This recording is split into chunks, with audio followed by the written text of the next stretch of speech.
जय श्री राम। अंगद,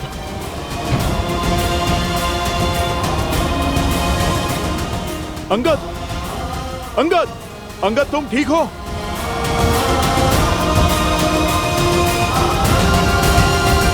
तुम ठीक हो अंगद? सांस तो चल रही है।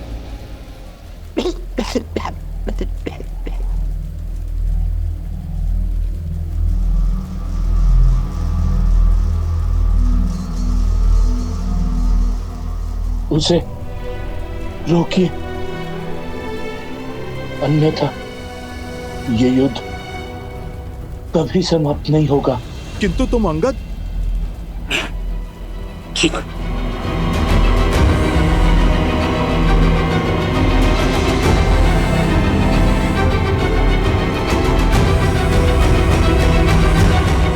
ऋषि असुरी, ये बांध कभी पूरा नहीं हो सकता।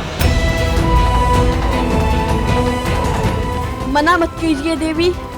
मान जाइए, आपको हमारी सौगंध।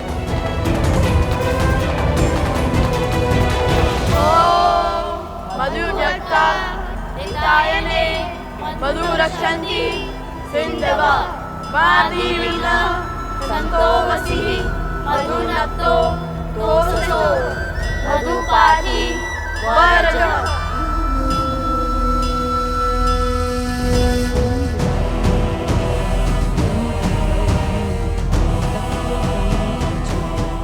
देवी, आप पत्नी धर्म की आड़ में अधर्म कर रही हैं।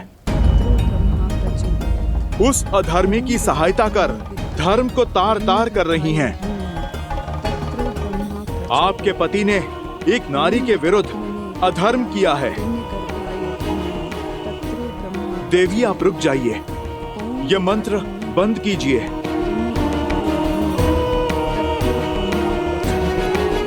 तो आप ब्रह्म मंत्र का जाप कर रही हैं? उचित है, मैं आपको रोकूंगा नहीं, मैं भी मंत्र जाप करूंगा। आप जानती हैं वो भी किसका? देवी सरस्वती का। वो ही तो हैं ब्रह्मदेव के मंत्र की काट।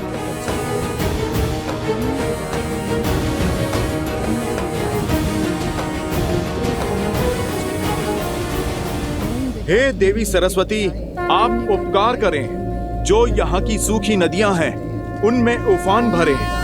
मैं आपका आवाहन करता हूँ।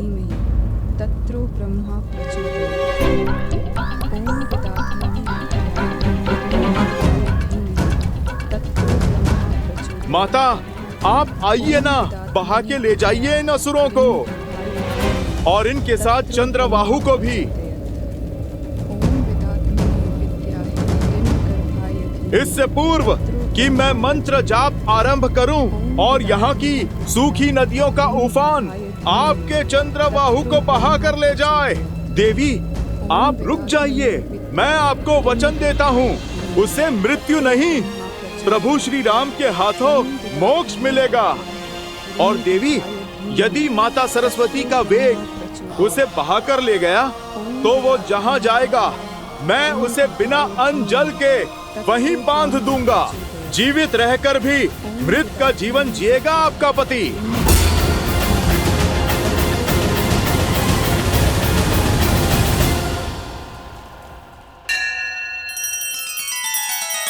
श्री रामचंद्र कृपालु भजु मन हरण भव भय दारुणम। नव कंज लोचन कंज मुख कर कंज पद कंजारुणम।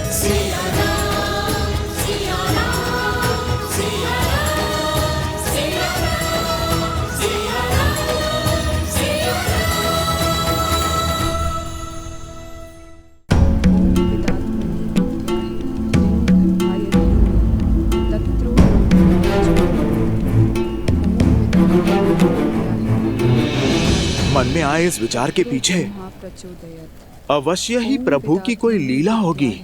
चलो माता सरस्वती से ही सहायता की गुहार लगाई जाए।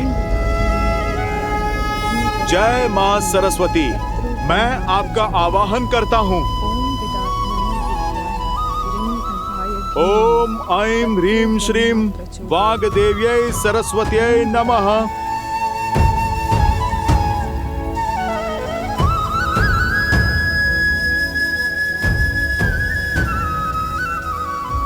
महापवित्र सरस्वती नदी की सहायक नदियां हैं, जहां असुरों का साम्राज्य फैला है।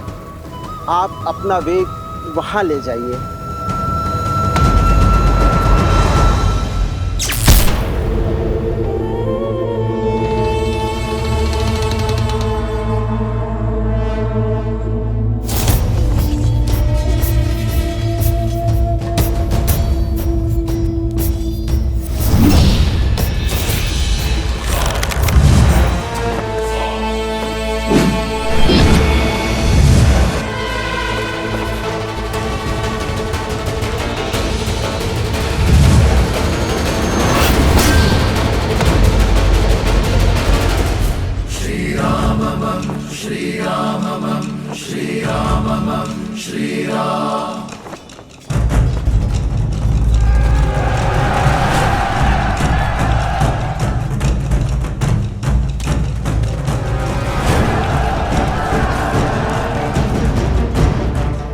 अब क्या करोगे राम?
आप आ गई माता सरस्वती, आप धन्य हैं, धन्य हैं आप।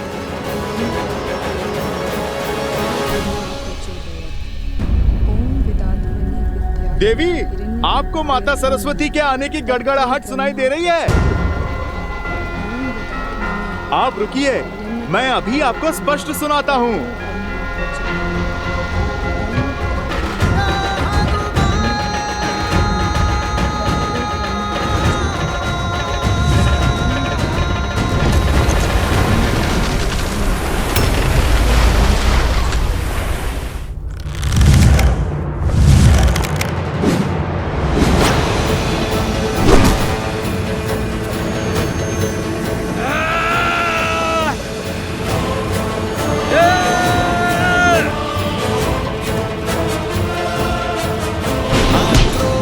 जोश क्रोध का ये क्षण है प्रतिशोध का, ललकार और पुकार का ये क्षण है अति विरोध का।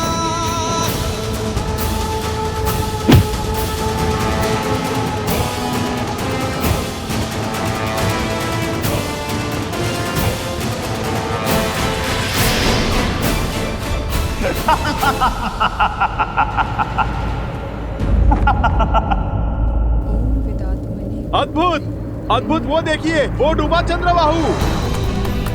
अरे आप देखिए, देखिए ये जल का वेग कहाँ लेकर जा रहा है उसे। ये तो लगता है सृष्टि के उस छोर पर चला। चलिए, मेरा कार्य तो आरंभ हुआ, अब मैं उसे खोजकर बांधता हूँ।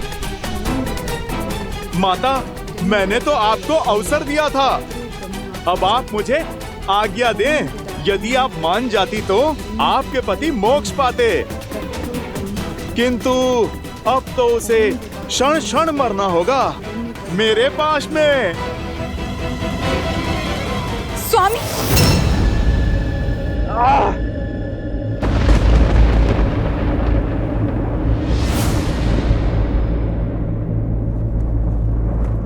ये नहीं हो सकता। पद्मा, पद्मा, पद्मा।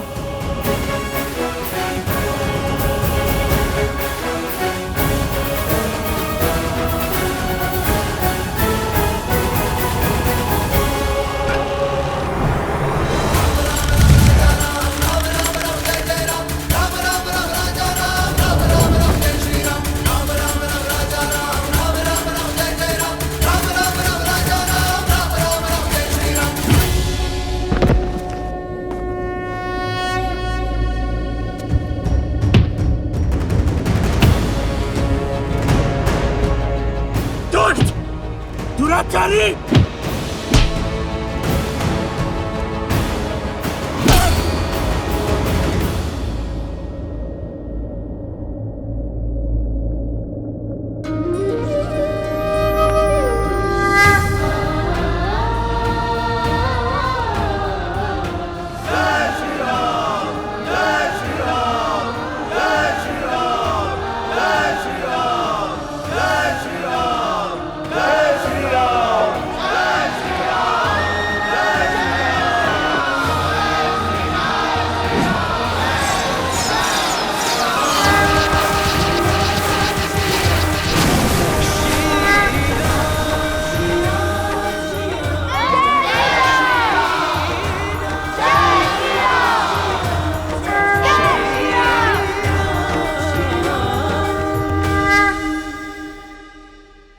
लव और कुश, आज तुम दोनों की बुद्धि और देवी सरस्वती के बल से त्रिलोकपुरी में असुरों का संहार हुआ। सहायता के लिए धन्यवाद देवी। मेरा आशीर्वाद सदा ही तुम दोनों के साथ है।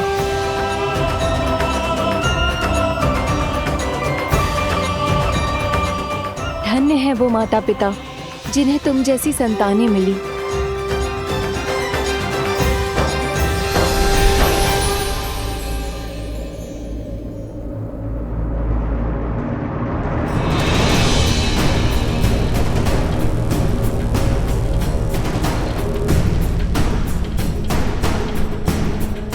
ये क्या है? मकरासुर का महल। कहा था ना मैंने, दृष्टि नहीं दृष्टिकोण बदलो, फिर असंभव भी संभव हो जाएगा।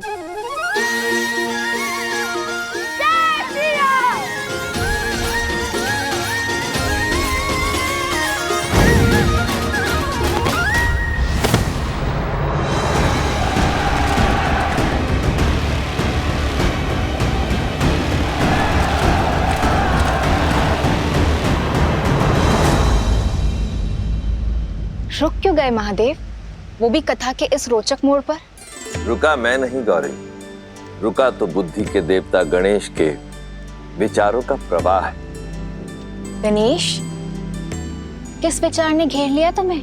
माता, हनुमान जी ने माता सरस्वती का आवाहन किया और बाढ़ आ गई, असुरों को अपने साथ बहा ले गई। किंतु बाढ़ तो लवकुश के प्रयासों का फल भी हो सकता है। यदि वो दोनों फल्गु पर नहीं होते, क्या तब भी माता सरस्वती बाढ़ लाती? सूर्य अपने आकर्षण से धरती और चंद्रमा को खींचता है गणेश, और धरती और चंद्रमा अपने बल से सूर्य को खींचते हैं। यही प्रकृति का संतुलन है। इस कथा में भी हर कड़ी एक दूसरे से जुड़ी हुई है। संसार में जहां कहीं भी भलाई का कार्य होता है, वो भलाई के अन्य कार्यों को प्रोत्साहन अवश्य देता है। जैसे वर्षा के आगमन पर स्वयं समुद्र उठकर उसका स्वागत करता है, उसी प्रकार जब जब संसार में कहीं भी भलाई का कार्य होता है, तब तब भलाई का प्रत्येक अंश उसका स्वागत करता है। और फिर ये तो कथा ही जन्मों के संबंध की है, सिया राम की है। वो दोनों भले ही एक दूसरे से दूर हों, परंतु फिर भी एक दूसरे की भलाई का मार्ग अवश्य खोज निकालते हैं। अर्थात यदि एक व्यक्ति के सुकर्म दूसरों को प्रोत्साहन दे, तो धर्म की ये कड़ी अधर्म को धराशायी कर सकती है। हाँ पुत्र। अद्भुत। समझ आया। अब आगे की कथा सुनाइए ना पिताश्री। अवश्य।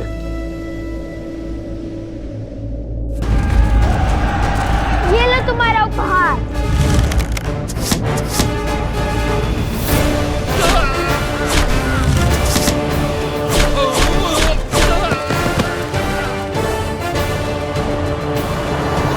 समय निकलता जा रहा है और मकरासुर की शक्तियां बढ़ती जा रही हैं। वन देवी की रक्षा के लिए मुझे अपने मंत्रों का उपयोग करना होगा। मैया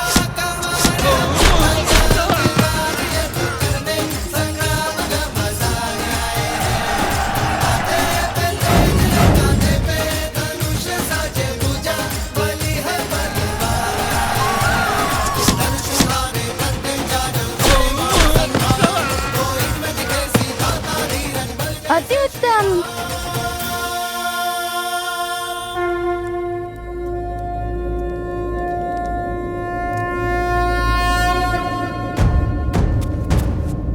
लव कुछ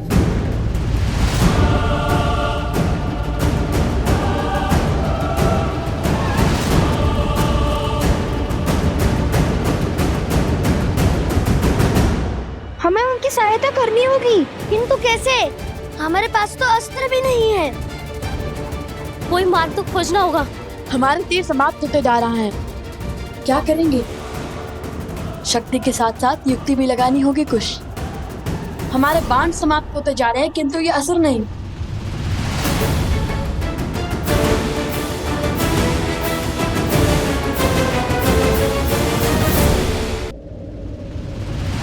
कुछ ये ध्यान करने का समय नहीं है। युक्ति की खोज स्मरण करने का प्रयास कर रहा हूँ। कि कभी श्री राम भी इस स्थिति में फंसे थे जहाँ उनके तीर समाप्त हो गए हो। अरे किंतु उनके पास तो अक्षय तीर था ना, जिसके बाण कभी समाप्त ही नहीं होते हो। ने अपने कर्मों से अभी अक्षय तीर नहीं पाया है। श्री राम भी इस स्थिति में नहीं फंसे। अब क्या करें भैया? कैसे बचाए माता को?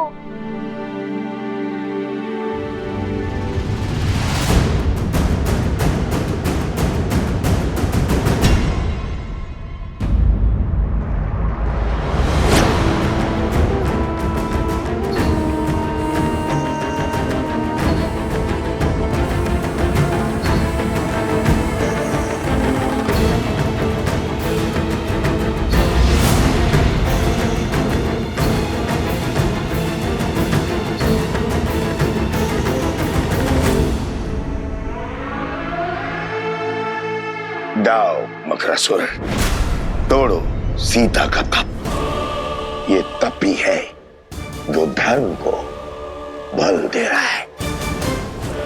ये टूटा तो हमारी विजय और इसके पुत्रों की मृत्यु निश्चित है।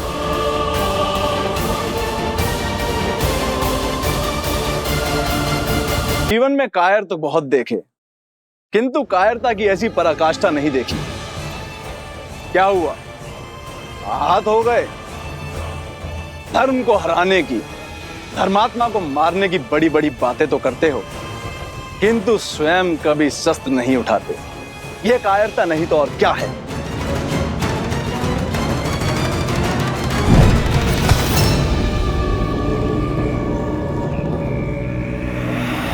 ये है तुम्हारा अस्त्र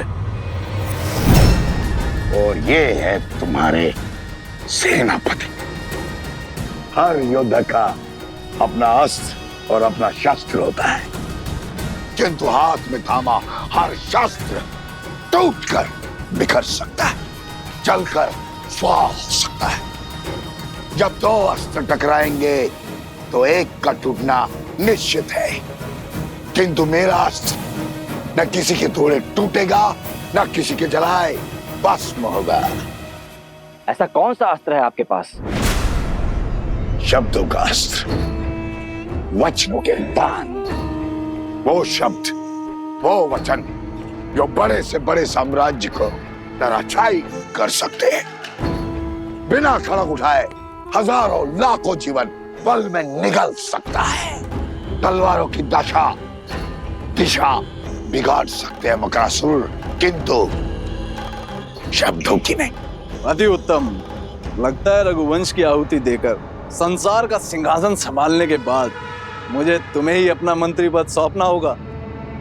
दो आज्ञा महाराज, किंतु पहले सीता का तप तो भंग कीजिए, उसके पुत्रों को अपने मार्ग से तो हटाइए। उनका अंत तो यहाँ होगा, मेरे साम्राज्य में। और रही बात सीता के तप की, तो लो अभी तोड़ देता हूं।